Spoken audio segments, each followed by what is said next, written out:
It's a lot of money. Part of the UC system, they will pass that along to the taxpayers, or they will pass it along to the students through tuition.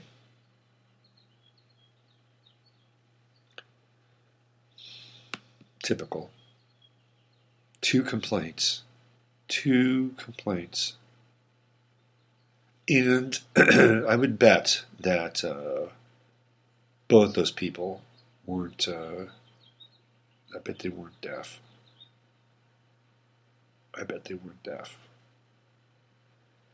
Two complaints. This is where we are. I'll tell you another dark side of, excuse me, another dark side of our school system is the burgeoning student debt. I'm going to give you a chilling statistic. You ready for this? That the amount of student debt now outweighs the amount of debt that was due during the subprime mortgage crisis. Okay? So when they were trading those subprime loans, and just to give you kind of a primer, the subprime loan were loans that were bad loans, and that they were near or going into or had gone into some form of default. Okay? So what they did is they bundled these loans. They put them together in a package, and they sold them as one loan. Because theoretically, you'd get some value out of that, right? Somebody might pull themselves out of arrears, or the market might change, or whatever. And that's where we got in trouble, because they started to trade on these subprime loans, and they didn't get better. They did not get better. So you had a whole underground economy being traded on subprime loans, and then the market collapsed. Pretty simple, pretty straightforward. Well, now student debt has exceeded the amount of subprime debt. And unlike the houses, where the loans on the houses, there is no collateral. Like a bank can come in and take that house. But as far as the student loan goes, it is not secured to anything. And the default rate is starting to really ramp up. Really, really ramp up. I really feel for kids. Going to college, I feel for them. Unless you have a scholarship, or get to live at home or something, it's a racket now. Once the government got involved in the business of student loans, it became a racket. Anyway, you need to put that on your radar, because that is a big deal. That is a big deal. And then we have this debt ceiling limit, which comes into effect in June. And they're doing the math, and they're basically saying, hey, look, in June, the debt ceiling limit runs out because we can't get any more money. But these are fiscal conservatives that are now in the White House. And I don't think they're going to pump it. I don't think the quantitative easing is going to come. So what happens, and I don't know the answer to this, but what happens when the debt ceiling limit basically runs dry, that we run out of cash mid-June, and these student loans are there like a canker, just waiting to burst, only really being protected in some ways by the debt ceiling limit, meaning that we can cover that because we keep borrowing money. But that is on the ledger sheet, and the government got involved with student loans. Before student loans, before the government got involved, you went through a private lender to get a student loan.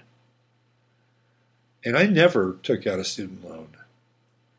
I lived at home.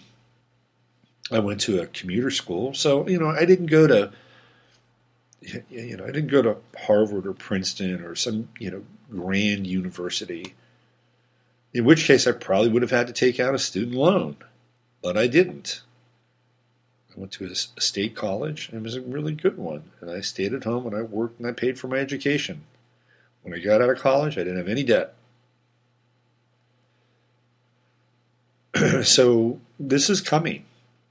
And I don't know how the debt ceiling limit and the canker of the student loans will affect us. But keep your eye on the student loan situation. Because from an astrological standpoint, Sagittarius rules what? Colleges. Ninth house, universities. Saturn creates limits. And really uncomfortable limits at times. So the debt is coming due, Saturn and Sagittarius. And the student loan piece is big. It's very big. Now, I don't know how the government books work, and I'm not sure a lot of people really do, because even if they think they do, they don't. I think they're probably informed to a degree. But if those student loans are on the books, and I believe they do keep books, and they're on the books, but they're on the books as not necessarily being debits, but unpaid assets. Like, oh yeah, we're going to get this at some point in time. Now, I don't know if they can do that creative kind of bookkeeping, but if they could, I'm sure they would do that. Oh, these aren't debits. These are just unpaid assets. Yeah, we'll just have them on the books because we're getting money back. People are paying us, right? Well, some are. So you can't really default. I mean, the government can't. I mean, if I were the government, if I were Trump, I would cut all those student loans loose. I'd say you're done. And I'd find somewhere else in the budget, some other place, like the grossly obese military budget. I'd say let's take about $1 billion out of the military budget. Let's put it to student loans. Let's cover it. Let's cover the debt. Or Trump could go into business. He knows people in of course, the business world. Say, hey, look, I want to get this student debt off the books. Help me out here. Help me out here. What is this? I just got a text. What does it say?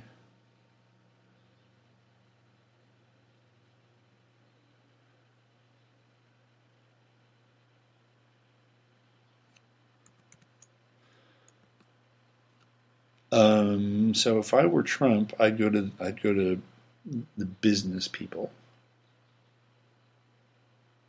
and I'd say, help me out with this. Let's get the student loan off the deck, off the books. Match some kind of an endowment thing. Here's what would happen. I mean, you can even get real creative, right? Like Apple and all these people have all their money overseas, and say, I'll tell you what we're going to do. We're going to give you an incredible rate to bring that money back. Here's the catch. You've got to donate 20% to student debt relief. And you'll be a hero. Millions of young people across the country will know that you contributed to lifting the burden of their scam student debt. And they'll buy your products.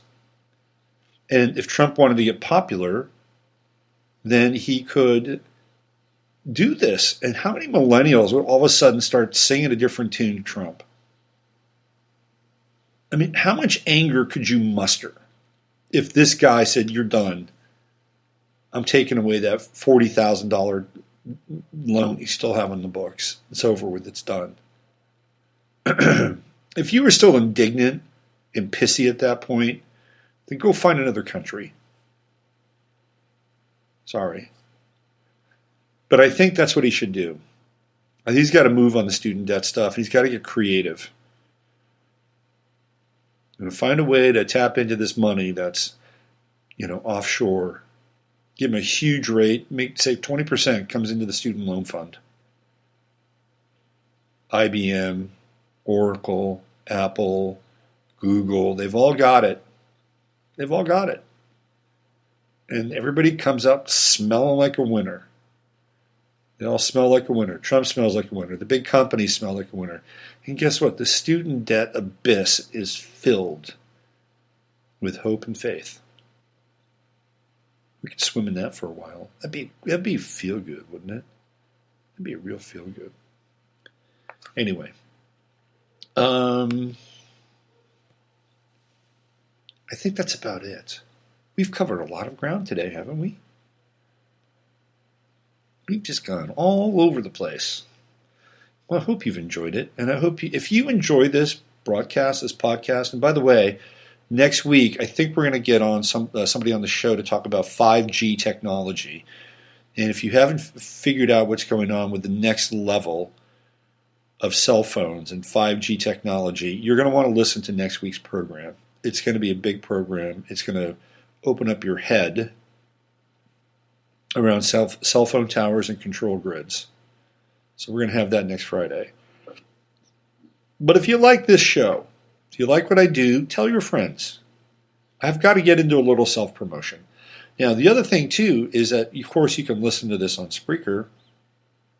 And the great thing about Spreaker, and I'm going to start to sing their praises a little bit now, is that as soon as I'm done with this show, it goes right to YouTube. So you can listen to this show on YouTube. Right to YouTube. When I was at at Blog Talk, I'd have to download my show. I'd have to convert it into an MP4. I'd have to attach a picture. I'd have to upload it to YouTube. And sometimes that would take me for one show 20 minutes, depending upon how fast my computer was and whatever else was going on. And now it just happens. That's like 20 minutes left I've got back of my life. So you can watch these on YouTube. Tell your friends if you like the show. I kind of want to build things up a little bit here.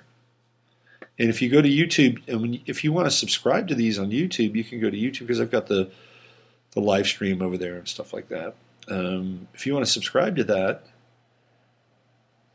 you go to hit subscribe, and you got to hit that little bell next to it. Bing, the subscription bell. And that'll do it. And you'll get updated with every new YouTube thing I do, which hopefully will be more in the future. All right, that's it, boys and girls. You know the drill. Use your head to discern what's real. Your heart to stay open to what's possible. This is Robert Phoenix. And I'll be back on Sunday night with the live stream over on YouTube. Adios.